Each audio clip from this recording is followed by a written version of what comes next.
బ్రిటన్‌లో ఒక విచిత్రమైన పరిస్థితి ఏంటో తెలుసా? ఇదిగో ఈ విజువల్ చూస్తే అక్కడ ఇద్దరు సెక్యూరిటీ వాళ్ళు నిలబడి ఉన్నారు. ఎవరో ఒక ఇద్దరు షాపింగ్ దాన్నేమంటారు సూపర్ మార్కెట్‌లో అన్ని సంచుల్లో యేసుకుంటున్నారు. మనం ఏమనుకో అది గబగబా యేసేసుకుంటున్నారు. అదేదో కరువు సందర్భం లేకపోతే యుద్ధం వస్తున్నప్పుడు కొనుక్కుపోవడానికి లేకపోతే కరోనా టైంలో ఖాళీ చేసినట్టు తీసుకెళ్ళిపోతున్నారు. అక్కడ సెక్యూరిటీ చూస్తా నుంచున్నారు. విషయం ఏంటయ్యా అంటే బ్రిటన్‌లోను, అమెరికాలోను ఒక దిక్కుమాలిన చట్టం ఉందన్నమాట. ఏంటయ్యా అంటే సెక్యూరిటీ వాళ్ళకి ఏ పవరు లేదు.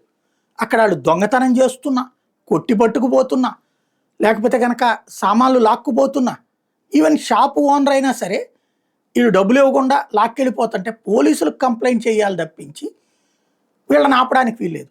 పోలీసులను కంప్లెయింట్ చేస్తే పోలీసులు అయ్యో తినడానికి పట్టుకుపోయారు దీని పేరున అన్నటువంటిది పెడితే వాళ్ళకి వెంటనే బెయిల్ వచ్చేస్తది. పోలీస్ స్టేషన్ పిలిపించినంత సేపు కూడా ఉండదు. కాబట్టి పోలీసులు సీరియస్‌గా తీసుకోరు.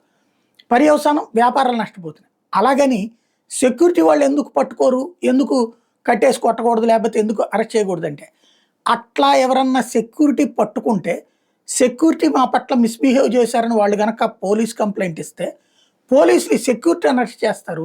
కోర్టులు ఈ సెక్యూరిటీని శిక్షించిన సందర్భాలున్నాయి. మీకెవడిచ్చాడు అధికారం?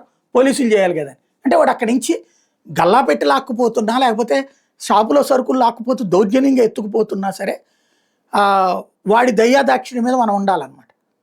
లేదంటే పోలీసులకు చెప్పుకోవాలి. ఆ తర్వాత ఈ డబ్బులేం రికవర్ కావు కదా! వాడు తినేసేసిన తర్వాత.